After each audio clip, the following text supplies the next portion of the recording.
Vamos buscar no Evangelho nossa libertação. Ó Brasil,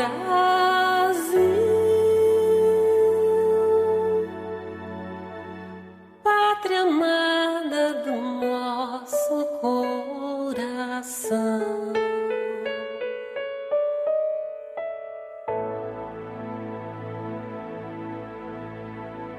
Sejam todos bem-vindos ao canal Companheiros da Luz. Campanha de divulgação do Consolador Prometido, dádiva divina da terceira revelação, materializada na obra básica e subsidiárias da codificação espírita, trazidas ao mundo pelos emissários do Senhor, que semeiam as diretrizes reveladoras de Deus, a forjar nossa evolução moral, apontando-nos rumo à nova era. Leitura e estudo do livro, Brasil, Coração do Mundo, Pátria do Evangelho. Obra ditada pelo Espírito Humberto de Campos, ao médium, Chico Xavier. Iniciemos então, a leitura deste capítulo de número 17, intitulado Primórdios da Emancipação. Em 1815, passará a colônia a ser o Reino do Brasil, em carta de lei de Dom João VI. O Rio de Janeiro tornou-se, desse modo, a sede da monarquia portuguesa. O soberano, reconhecido a terra que o asilara, dispensava ao Brasil os mais altos privilégios. O progresso econômico da nação, alentado pelas forças estrangeiras aí estabelecidas, com as garantias da lei, avançava em todos os setores da comunidade brasileira. Todo o país se rejubila, com a nova era de prosperidade geral. No Rio, porém, o generoso príncipe sofria os mais acerbos desgostos no ambiente da família. Foi talvez, em razão desses dissabores, que jamais se viu Dom João VI, perfeitamente integrado nas suas respeitáveis funções, no mundo oficial daquele tempo.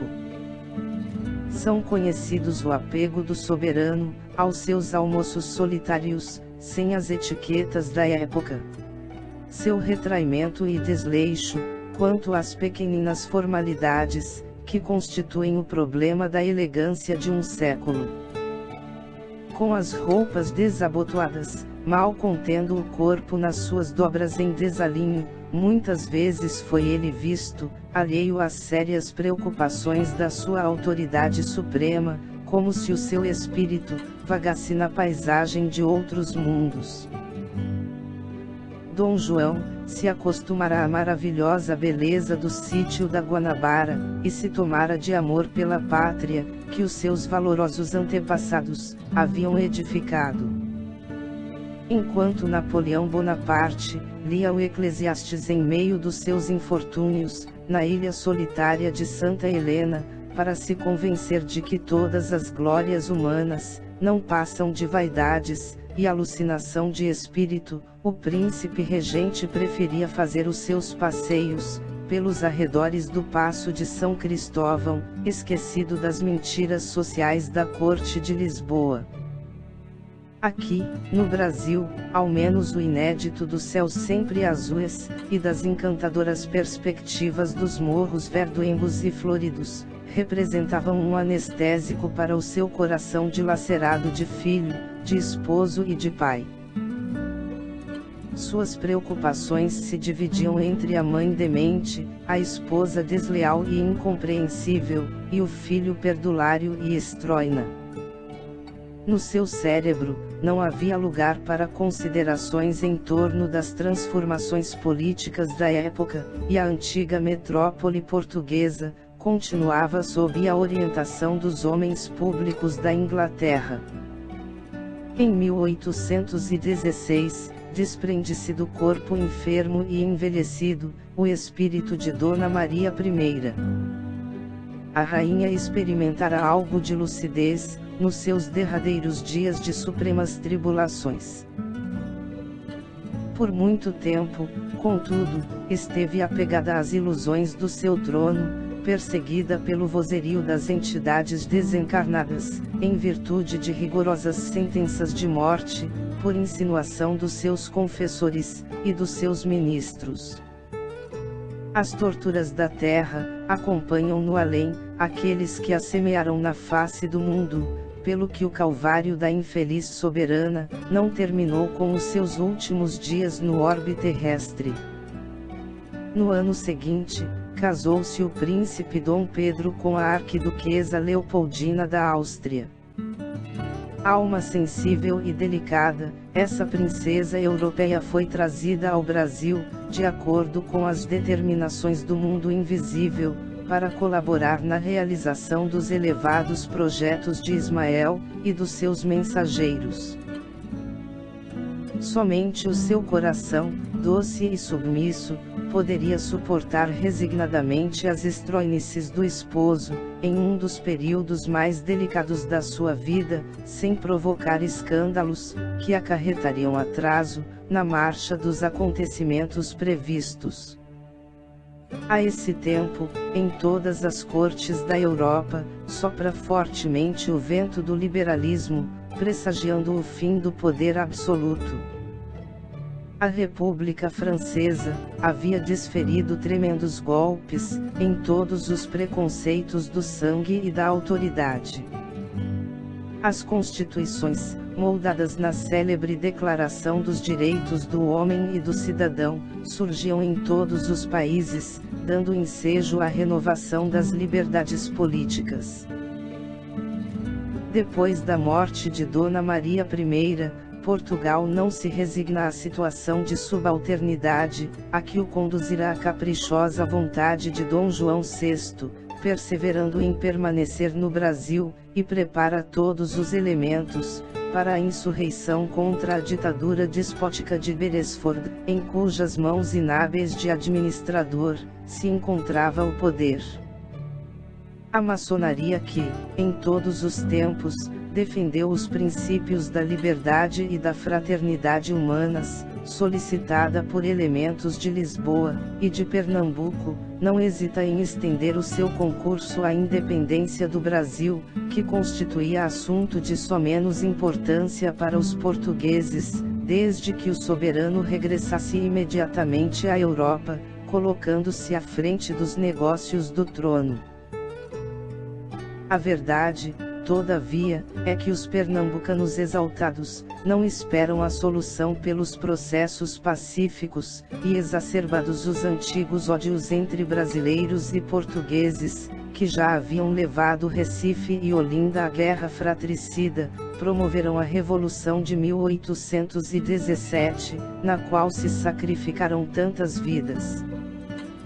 Foi quando apareceu em todo o norte do país, o famoso Preciso, redigido por Luís de Mendonça, em 10 de março de 1817, que se viu ameaçado de fuzilamento.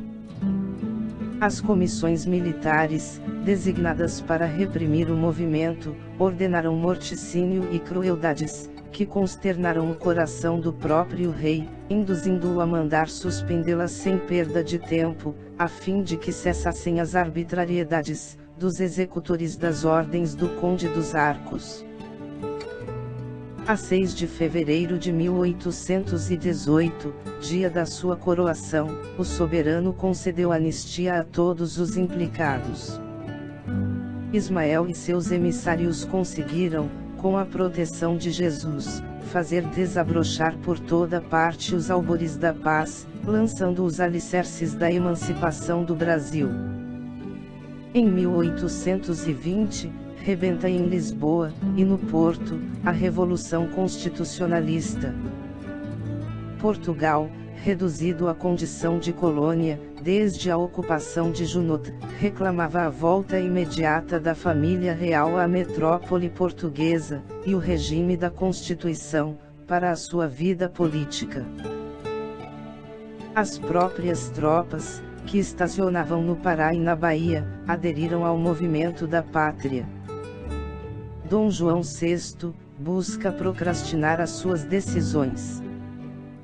promete enviar o príncipe Dom Pedro, para examinar a situação, mas todos, ou quase todos os portugueses do Brasil, protestam contra as atitudes tergiversantes do monarca. As tropas, aderindo ao movimento do reino, se reúnem no Largo do Rocio. O momento era dos mais delicados.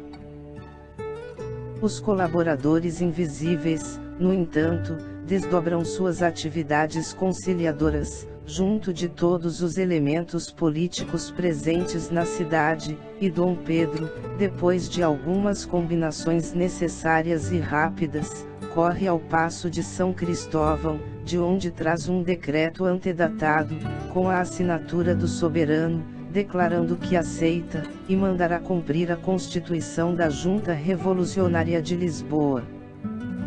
Os militares e a população entregam-se então às mais ruidosas manifestações de alegria.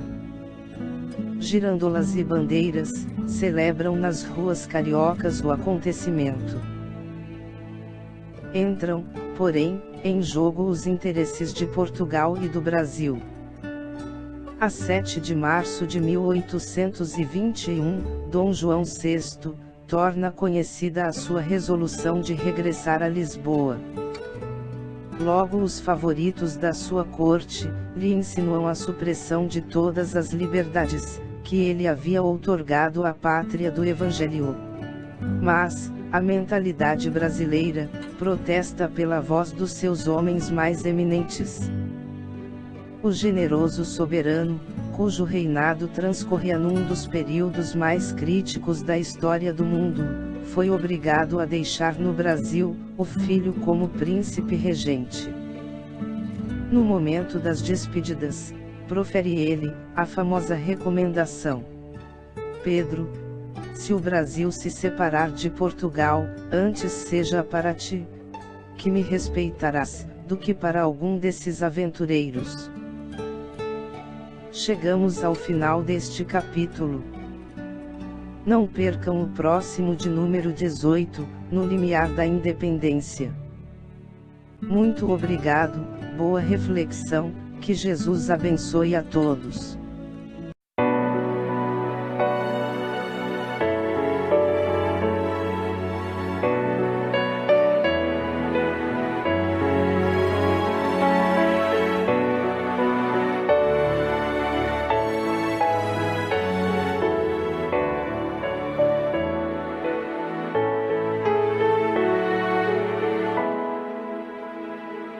Brasil, terra de bênçãos, Brasil, celeiro de luz, Brasil, coração do mundo, pátria do Evangelho,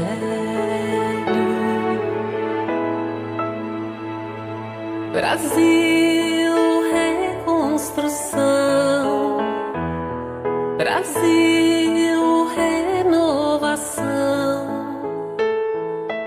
tempo novo de despertar, tempo de evangelizar.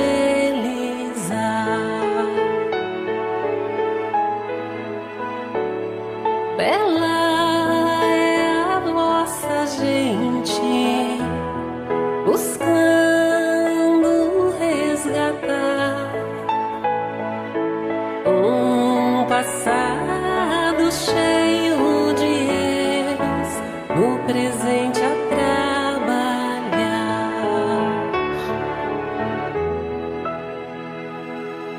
Vamos buscar